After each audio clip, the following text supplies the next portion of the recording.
Hello there. Do you own radioactive material? Do you want to know how to store your radioactive material without poisoning your whole family?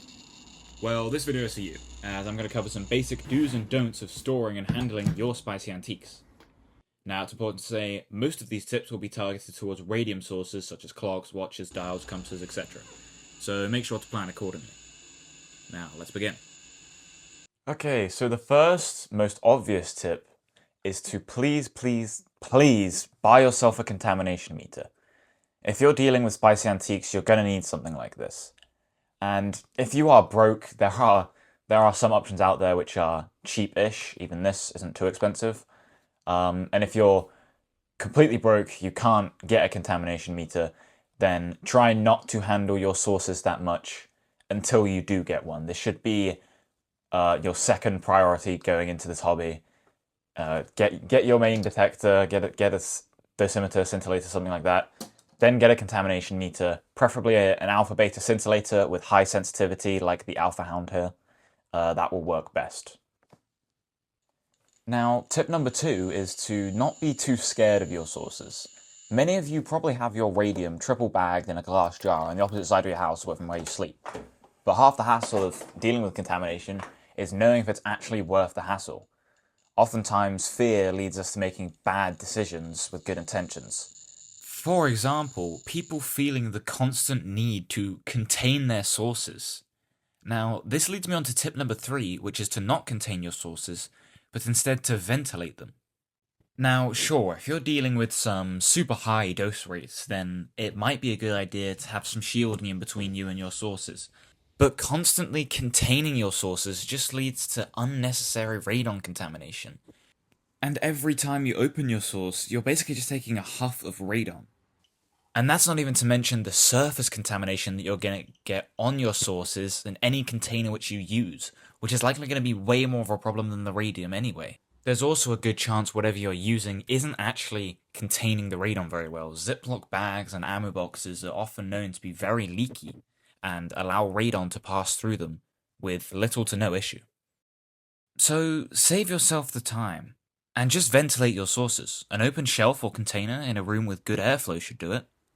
You can put your mind at ease as a gentle breeze carries away the air seasoning from your lungs. Tip number 4. Personal protective equipment, or just PPE. Now, this is quite a small category as the average hobbyist probably isn't going to go any further than just some rubber gloves, and probably won't have to. So I'm going to include some revolutionary new ideas which I definitely thought of. The first one being paper towels. Oh, and duct tape.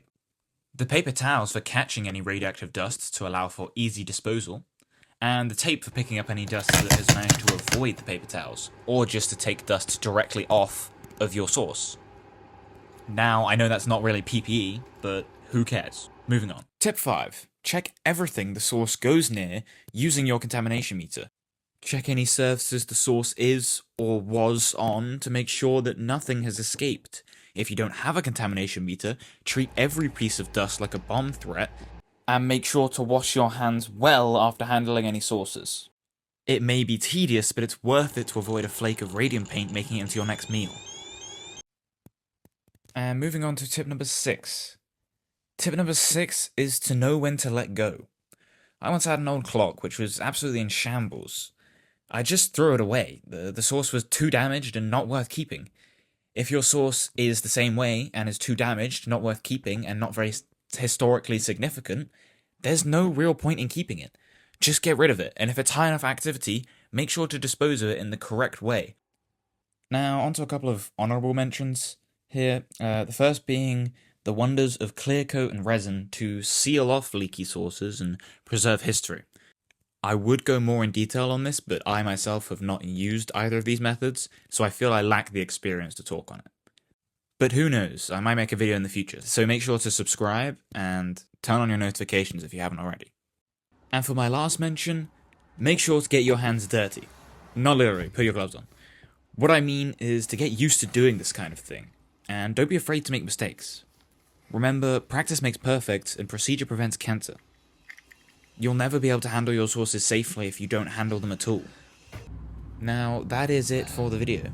If you did enjoy, please leave a like and consider subscribing, as I will be posting more content like this in the future, especially things like tips and guides for beginners. Thanks for watching, and goodbye.